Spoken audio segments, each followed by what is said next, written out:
So this annual fun workshop, overall I really liked it. It was so fun. I was always interested in acting, but I never got to really learn it from anywhere.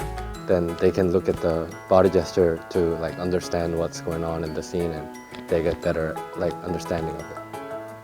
And I saw many creative ways to do it, and it really expanded my horizon and showed me that drama could be because before this I didn't know anything about drama, but through this event I learned a lot about it, and I think I'll be very interested in it in the future.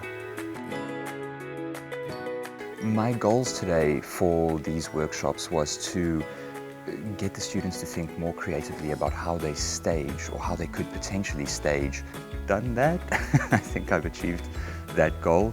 And I really hope the students walk away with a newfound sense of passion and a newfound sense of creativity when it comes to this kind of thing.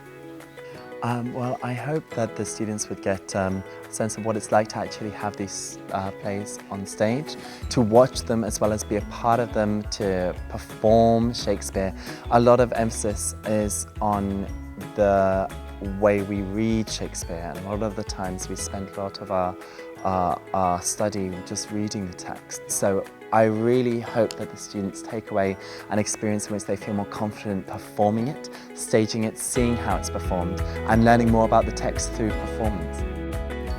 One of the things that I think that these workshops have been useful for, and what we've been trying to achieve with the workshops, is a sense that when you look at Shakespeare on the page, it can be quite challenging, or the idea of bringing it into a live form, the way that Shakespeare is supposed to be performed. A fantastic space, and I hope that the AISG community appreciate what a fantastic thing that they have to work on and perform pieces on, and that they need to bleed that dry for all it's worth.